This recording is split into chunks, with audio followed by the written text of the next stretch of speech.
Good morning, Mashi. Good evening, Dennis. I'm going to do a first here and kind of riff off of the topic we had yesterday, where you talked about telling only the hardest truths. Ooh, I So like it's it. a little bit of a For the sequel. for the for the record, Dennis, there have been a number of these where we've kind of said, "Oh, we're gonna have to come back to this. We're gonna have to revisit this." We've yet to do it. I have found a quote. So I just finished reading World War Z, which is Nikki's favorite book for book club. Mm-hmm. Have you read World War Z? Oh no, it's by Brad Pitt, right?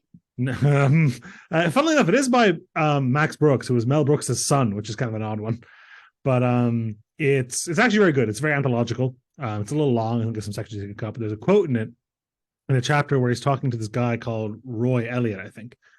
Fictional. I don't know why I bother finding his name. But his job during the sort of whole zombie outbreak is he works for a department that makes motivational like propaganda films for the US government, right? To like keep morale up. And there's an additional sort of hiccup there where people keep dying of this disease called ADS. I can't remember what it stands for, but again, it's also fictional, where people kind of just from repeated stress throughout this global crisis kind of just give up in their sleep. And this is a book that is obviously written pre-COVID pandemic that hits very differently now.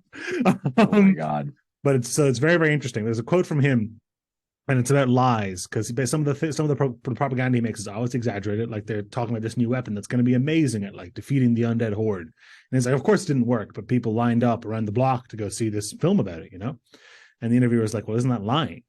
And he says, "Lies are neither bad nor good. Like a fire, they can either keep you warm or burn you to death, depending on how they're used." Yeah. It's a little more I'm on not. the moral relativism side compared to your tell the hardest truth first. I don't buy it. You don't Keep buy you it? warm. Keep you warm part is supposed to be the upside, right? Right, yeah. Yeah.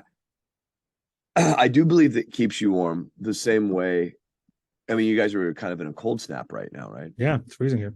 One of the things we find in California where we have cold snaps. Yes, don't at me. I get it. It doesn't get that cold. I'm still in California.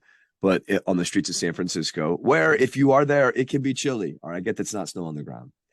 Well, it's but extremely windy and snaps, hilly is as well, right? That's another problem. yeah, you're right on the water. What we find is a lot of homeless people die. Mm-hmm. They freeze to death.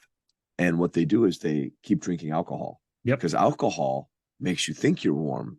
It makes you think you're cozy and you're safe and you're okay. But guess what? You're freezing to death. So you think the That's blood the rushing kind to of the warmth. surface from the alcohol, you think it's a false feeling of safety. It's literally a false feeling of safety. It's a lie. I mean, it's literally false. But to those people in the book and in other examples, right, where I don't know, I think you could argue that hope in this case, and that's what he says at the very end of the chapter, he says there's a special name for this kind of lie, and it's hope. And the idea is that what you're placing your faith or your hope in doesn't really matter if it's real or not. The sensation you get out of it is what's important. I just don't agree with that. You don't agree? I mean, I think there's merit to it, and I'm not talking. I think obviously zombie apocalypse lies is an extreme example, although it's not that far off of an example that we as a world. I mean, I don't even think you need to reach that far. You're in Ireland, for God's sake. You have the Catholic Church handy. That's true. Go ahead and just lean fully into that, Dennis. Well, there's plenty. I mean, he argues there's lies on both sides of the aisle, right? I don't think the zombies are lying. No, the zombies aren't lying. That's true. But what I mean is lies can be good and bad. And I don't know. I mean, lies being good. Like, let's just unpack that for me. Mm-hmm. Because I get it. There's a way that we think that they're nicer. We think that they're kinder. We call them white lies. We say it's better. But I mean, let me ask you this, Dennis. If you were on the other side of that, don't you think it's just condescending as hell that I wouldn't trust you, an intelligent man, with the truth? I don't know. I don't think that's always the case. I think there are times when lies are more valuable than truth. Keep going. I think that, I don't know. I think when you're trying to get people to buy into something or have faith in something that seems hopeless, telling them the truth is not the right thing to do. I agree it's not as respectful. Like you said, you know, I don't respect you enough to give you that, to trust you with the truth. I agree that it is condescending, but I don't think that's all. I think it's too much to say that's never appropriate. So you'd rather give them a false sense of hope, a false sense of security, Then hopelessness. when I in think so. reality they're gonna die. In this, well, I mean, in this case they don't, but specifically, but I take your point. I don't see the harm in that. I genuinely don't. I think that, I mean, first of all, I want to just cut right away from this. As attorneys, we love this kind of like the floodgates of litigation is what they would call it. So you're just opening the floodgates of litigation, and that's like, well, where does it stop? Who determines when it's good? Who determines when it's bad? Who determines when it's hope? Who are you to tell me what is right. a good lie and what's a bad lie? Yeah, right. I mean, and it's not who am I to determine it. It's who in the government do you trust? Who in the government do you trust to do that? Oh no, I don't want to go down that path because yeah, that's a bit of a reducto ad absurdum. Although recent regimes in this country and recent experiences with COVID will tell you maybe it's not quite as ad absurdum as one might hope, as it once was. Look, when South Park has to give up lampooning you, that's it. But even in this one case, and I will concede very much so that honesty and the ability to be honest is a privilege. Mm-hmm. You know, and sometimes we don't have time for privileges. That's why they're called privileges. We don't have the capacity for them. But I just don't know if I can get on board with this. The idea that saying we have this super weapon that's going to kill these zombies, therefore you should feel safe and we're going to win, is better than saying we're working all the time. We don't have the answer yet, but every resource we have, everything we have is going into it, and we're making progress every day. And I get that one is better than the other, but aren't you just kicking the can down the road? I think what happens when your super weapon doesn't work a week, a month, a year later?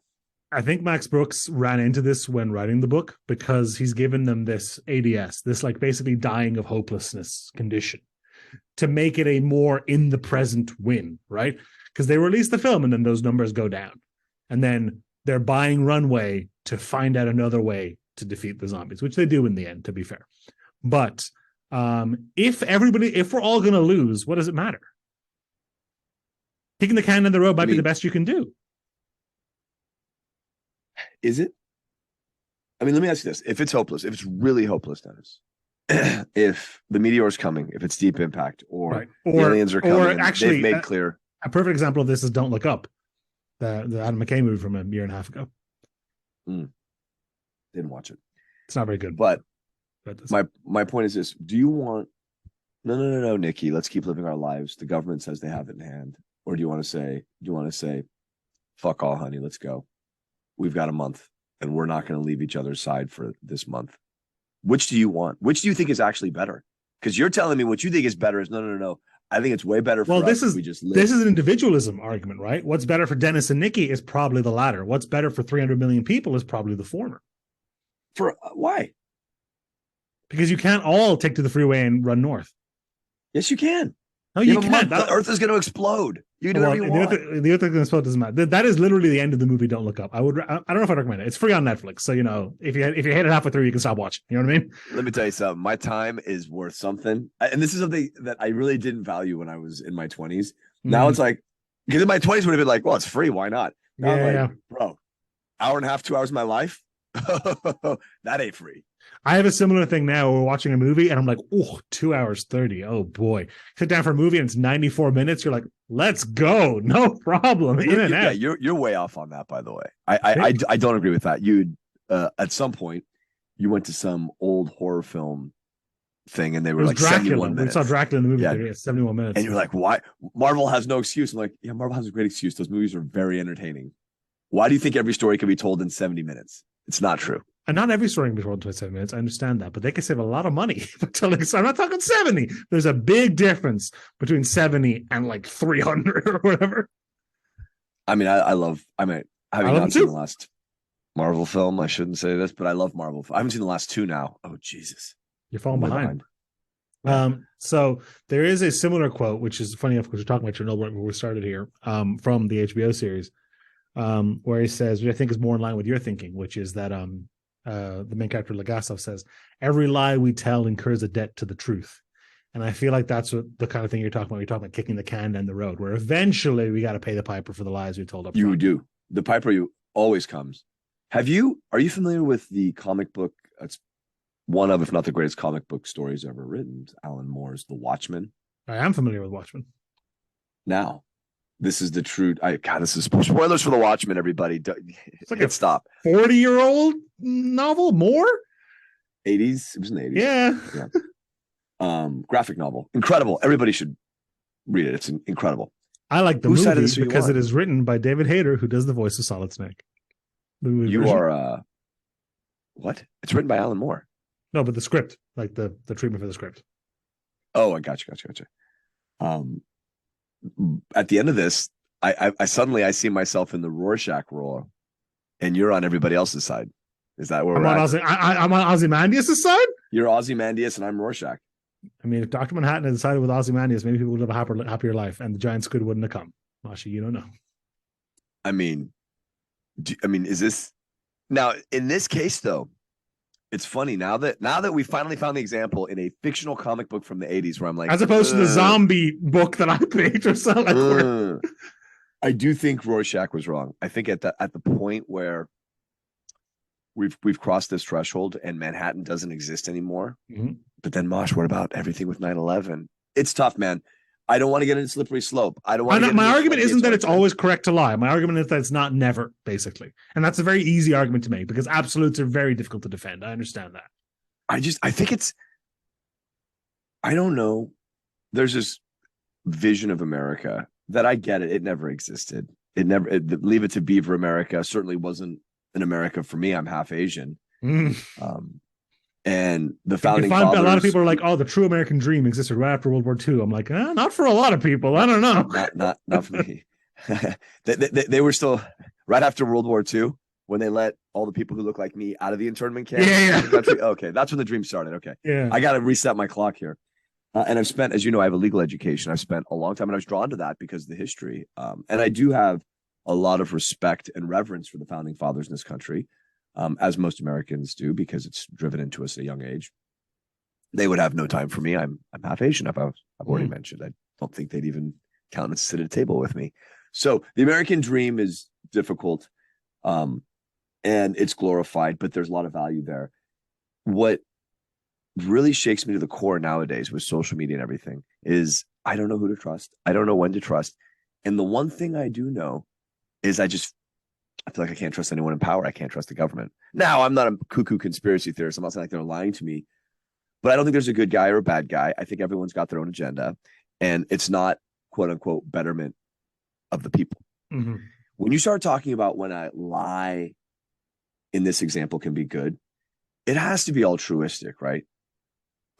Tito isn't out there for the U.S., Dennis. It doesn't exist. He's not coming.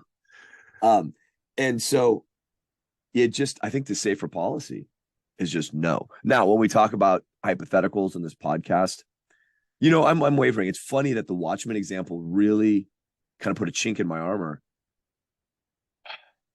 All I invite, because we're up on time here, all I invite is that we think about it, right? That's all we're hoping. If you have any thoughts, let us on. I would love to hear now we're talking about this.